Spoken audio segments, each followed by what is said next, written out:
Abay, nasa linya na po natin si Undersecretary Eric Tayag, spokesperson po ng Department of Health. Magandang umaga po at Happy New Year, Yusek! Magandang umaga. Happy New Year sa inyo po at sa lahat po na nakikinig sa programa niyo po. Opo, latest count po namin na meron po kami record is 115. Nadagdagan pa po ba ang mga bilang na ito so far, Yusek, sa mga naputukan po?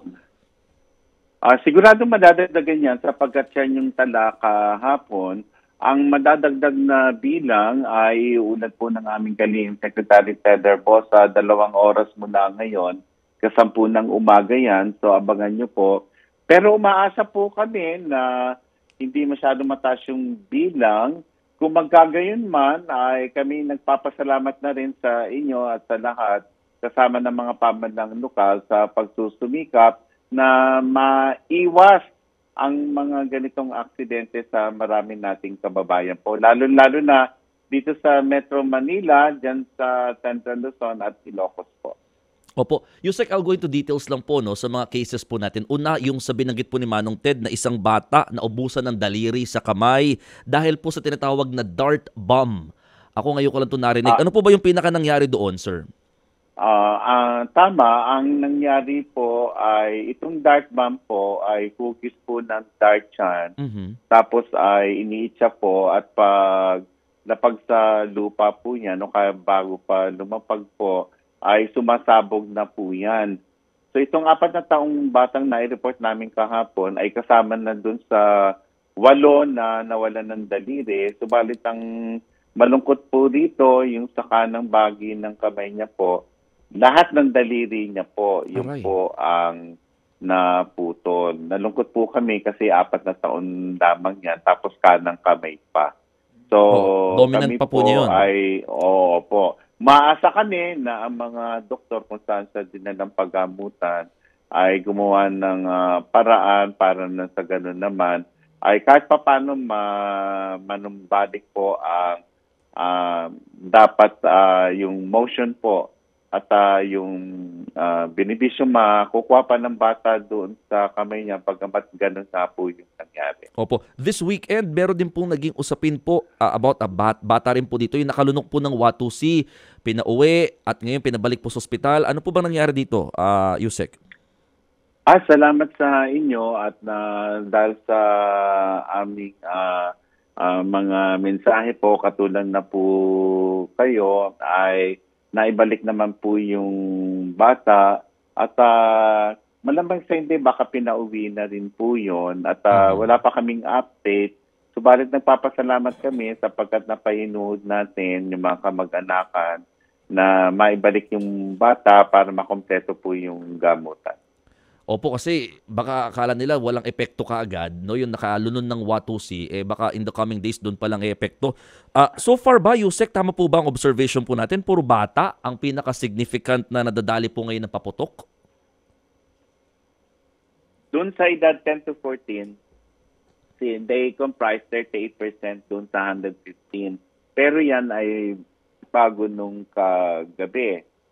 Taon-taong kasi mga adults na po ang dinadala po sa ospital sa paghiwalay po ng taon at pagsalubong sa bagong taon. Dito po ba sa 115 cases, ano po bang pinakamarami dito, sir? At saka saan sa mga lugar?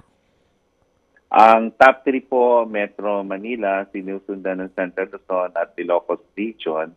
At ang kadalasang nasa listahan namin ay Boga, yung improvised PVC cannon po. Tapos sinusundan niya ng 5-star at saka Quitis.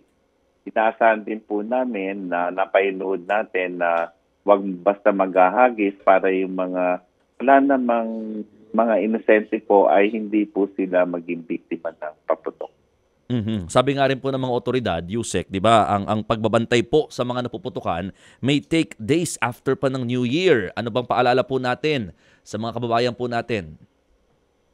Tama po yan. Ang pagbibilang namin ay nag-umpisa December 21, matatapos ng January 5 at January 6 namin ang final tally po sa pagsalubong po sa bagong taon ngayon. At hinahabol pa po namin ang mga paalala na baka may mga bata pong maagang nagising at namumulot ng paputok isang dahilan din po yan. At sa ilang nating kababayan na hindi pa yata nagamit yung mga paputok ay humahabol pa po. At lalong-lalo na po na palapit na po ang selebrasyon sa dyan po sa Quiapo, sa Black Nazarene. Baka may mga paputok at humabol pa po dahil sa isa na namang celebration po yan. Opo. At pero Yusek Eric, kapansin-pansin in fairness, dati-rati po if you recall, panahon pa ni Juan Flavier, libo ang pinag-uusapan nating injuries. Di ba? Naalala niyo, Ted, no?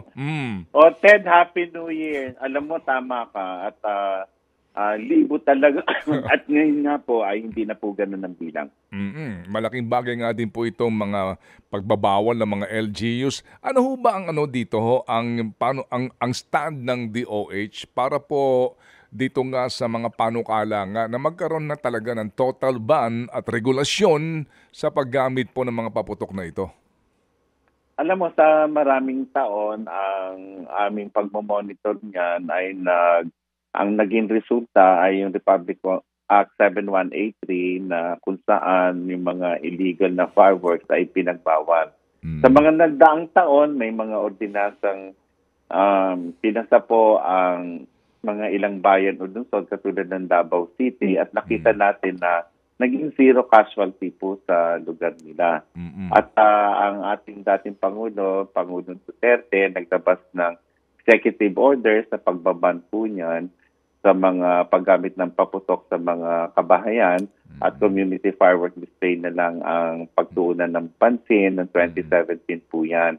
At ngayon, nandiyan na naman po yung usapin at ang Kagawad ng Kalusugan ay nag-aantay po ng mga datos na maibibigay natin sa mga mambabatas kung sakaling ito po ang magiging direksyon. Pero malinaw, Ted, na yung paggamit ng paputok ay maaaring namang maiwasan kung mag-iingat. Hindi naman dahil sa sinususugan namin yan, kundi ang pag-iwas po talaga ay isang paraan para hindi tayo ma-aksidente. Lalo na ngayon, hanggang kahapon, boga.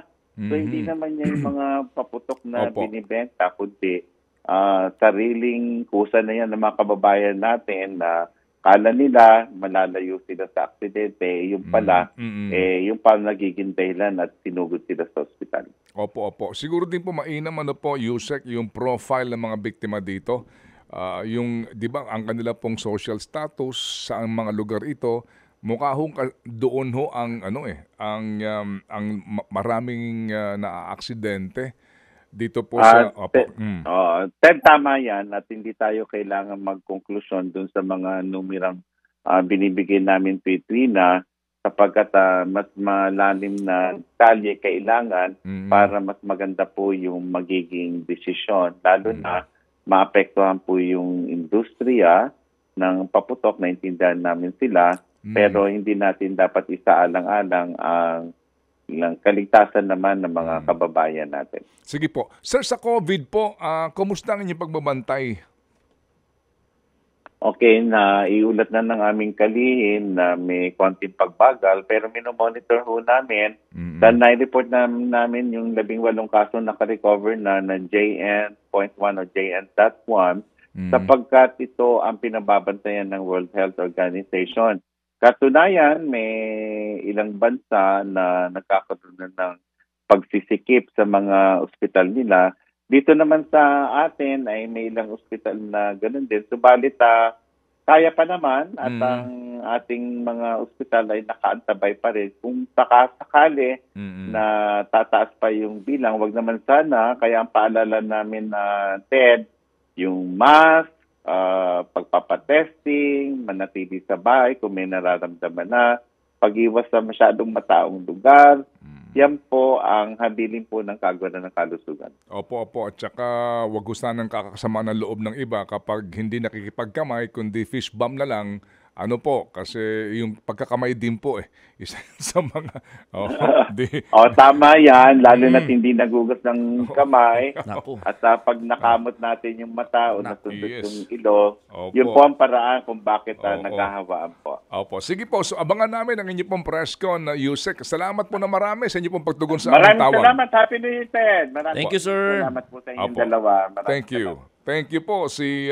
Undersecretary Eric Tayag, ang spokesperson po naman ng Kagawaran ng Kalusugan. Ted Filon at DJ Chacha. Ngayon, nasa Radyo 5, 92.3 News FM. Monday to Friday, 6 to 10 a.m.